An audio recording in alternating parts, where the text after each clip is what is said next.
Joshua and the walls of Jericho, when faith brought down the impossible.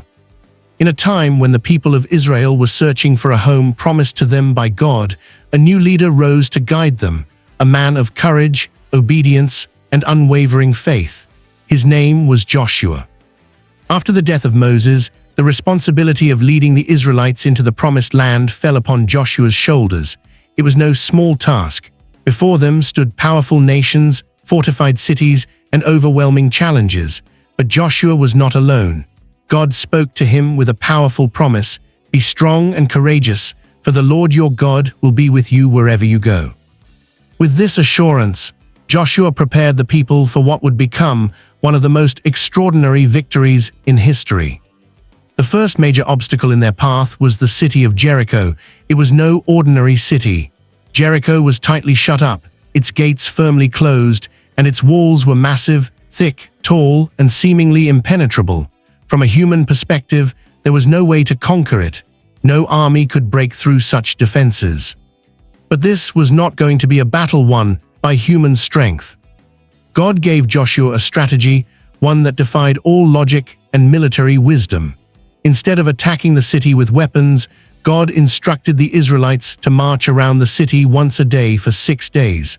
The priests were to carry the Ark of the Covenant, and 7 priests were to blow trumpets made of ram's horns. There was one more unusual command. The people were to remain completely silent as they marched. Imagine the scene: the army of Israel walking quietly around the city, day after day, without raising a single shout. The people of Jericho must have watched from their walls, confused and perhaps even mocking this strange display. Day 1 passed, then day 2, then day 3. Nothing happened. No cracks in the walls, no sign of victory. But Joshua and the Israelites continued, trusting in God's instructions even when they didn't understand them. By day 6, the routine had not changed. Still, there was no visible progress. It would have been easy to doubt, to question whether this plan would ever work. But faith is not about seeing, it's about trusting.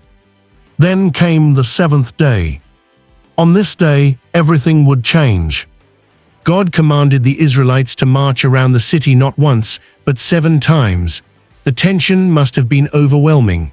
Step after step, lap after lap, the people followed in obedience. As they completed the 7th circle, Joshua gave the signal.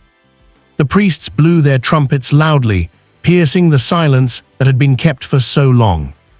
Then Joshua commanded the people, "Shout, for the Lord has given you the city." In that moment, the entire nation lifted their voices in a mighty roar. And then the impossible happened.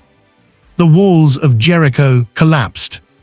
Not weakened gradually, not broken by weapons, but completely brought down in an instant by the power of God.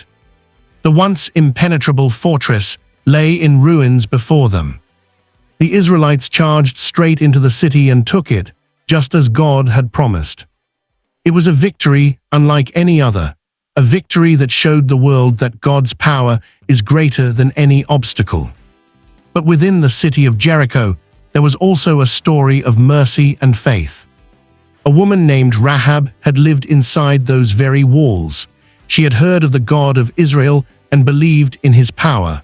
When Israelite spies came into the city earlier, she chose to protect them, risking her own life. Because of her faith, she and her family were spared when the city fell. Her home, marked with a scarlet cord, stood as a symbol of salvation in the midst of destruction. Rahab's story reminds us that faith can come from unexpected places, and that God honors those who trust in him. After the victory, Joshua gave strict instructions that everything in the city was to be devoted to God. This was not just a military conquest, it was a sacred act, demonstrating that the victory belonged entirely to the Lord. Joshua also declared that the city of Jericho would remain a ruin, a reminder of what God had done. The fall of Jericho was not just about the destruction of walls, it was about the power of obedience, the strength of faith, and the certainty of God's promises. Joshua had followed God's instructions exactly. even when they seemed unusual or difficult. The people had trusted and obeyed, even when they saw no immediate results. And in the end, their faith was rewarded in a way that no one could have imagined. This story carries a powerful message for us today. We all face walls in our lives, challenges that seem too big, problems that feel impossible, situations where there seems to be no way forward. Like Jericho, these obstacles can appear strong, unmovable, and intimidating. But the story of Joshua reminds us that no wall is too strong for God. Sometimes the solution may not make sense at first. Sometimes we are called to trust, to wait, and to keep moving forward even when nothing seems to be happening. Faith is not always about immediate results. It is about perseverance and trust.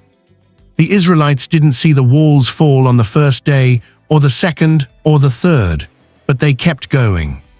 And when the time was right, everything changed. The same God who brought down the walls of Jericho is still able to work in powerful ways today. Your situation may seem impossible, but with faith, obedience, and trust, breakthroughs can happen. As Joshua stood before the fallen walls, he saw not just a victory, but the fulfillment of God's promise. It was a reminder that when God speaks, His word never fails. So whatever walls you are facing today, remember the story of Joshua and Jericho. Keep walking, keep trusting, keep believing. Because at the right moment, with God's power, even the strongest walls can fall.